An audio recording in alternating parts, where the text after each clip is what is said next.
Who could be Genshin Impact's greatest villain?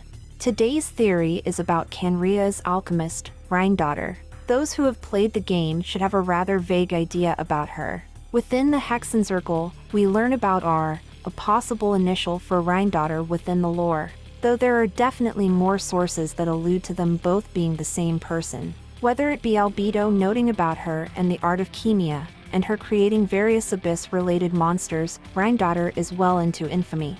I'm sure players of Genshin Impact have seen the annoyance that are the Rift Wolves, something that to Rhinedottir was a product made from not really much reasoning.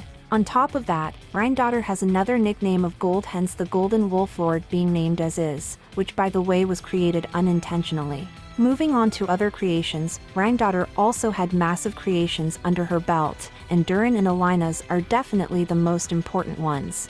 Durin was a dragon that brought calamity to Mondstadt, and Alina's basically destroyed an insane amount of land in Fontaine. There is something common between the two beings, and it's that they do not mean to cause any malice within the world. Alina says that she, his mother, wished for me to be born into a beautiful world, to give me life, to give me a strong and healthy body.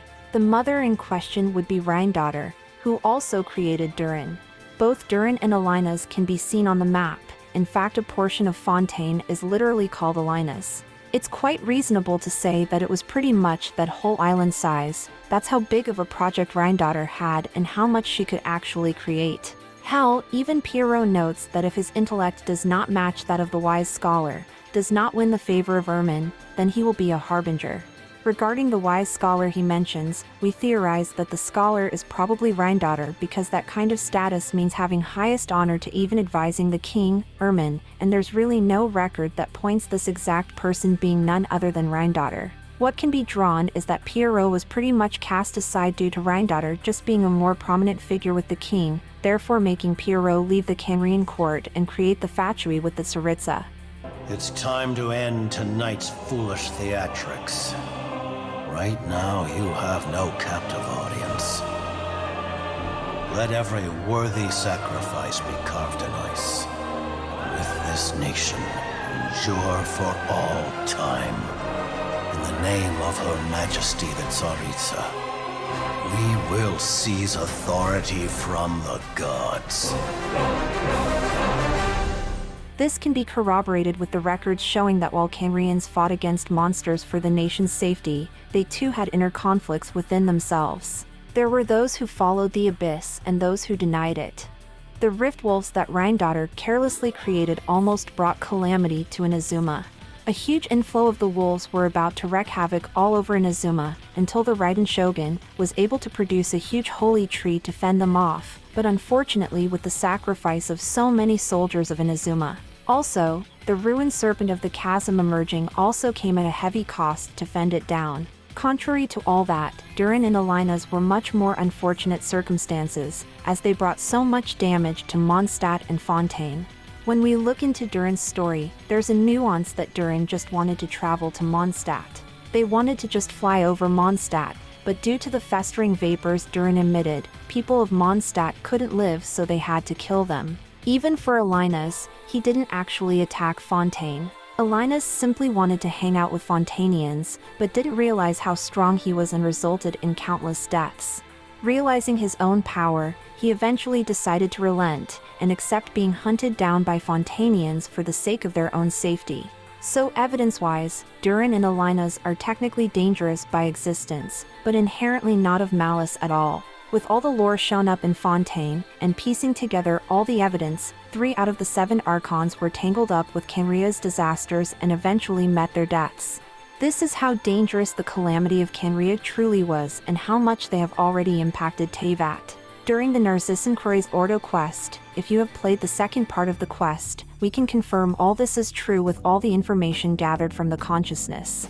That's the case with Narcissan Croix, who separate and congregate consciousnesses and even split the consciousness to another being. By the order of events, Rhinedottir probably discovered a hint from this concept or gave aid to this idea to become reality, but in the end she was confirmed to be involved in such practices.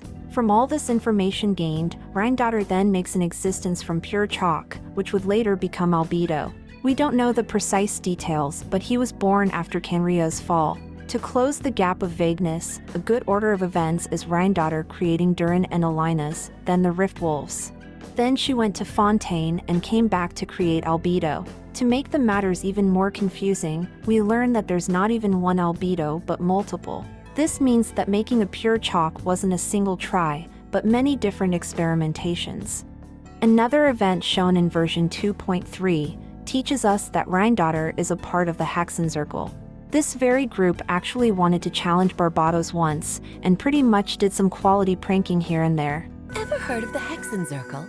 As the spooky name suggests, it's a secret society.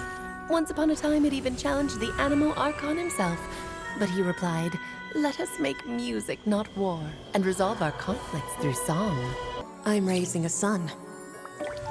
Of all the children I had, he's the only one left. But I suppose that still makes me a mother.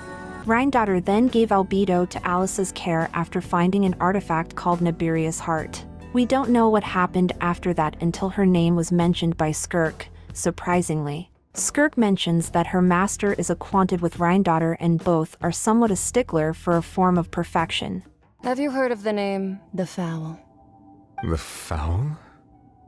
Still nothing? Well, how about the Visionary? Vetterfulnir then? Or Gold Rhinedottir? Ooh, that one we've heard! Rhinedottir's part of the Hexenzirkel. She's Albedo's mom, right? Oh, so you do know that name.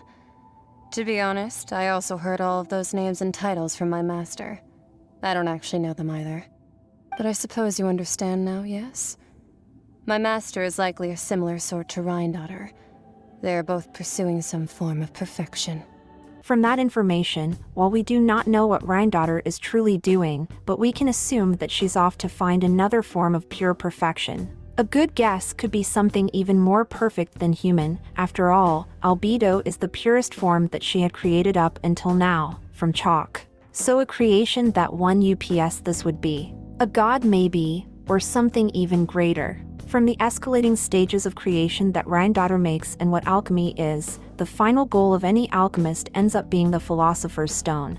To reach the perfection of alchemy, it could be possible Rhinedottir is going such lengths to make that stone, or a god. When looking at it all, you can place a considerable responsibility to Rhinedottir for starting the calamity in Canria, and same for the other disasters in different countries. That whole experience written in her resume really shows that she will come back for more, and it might not be on such pleasant or friendly terms.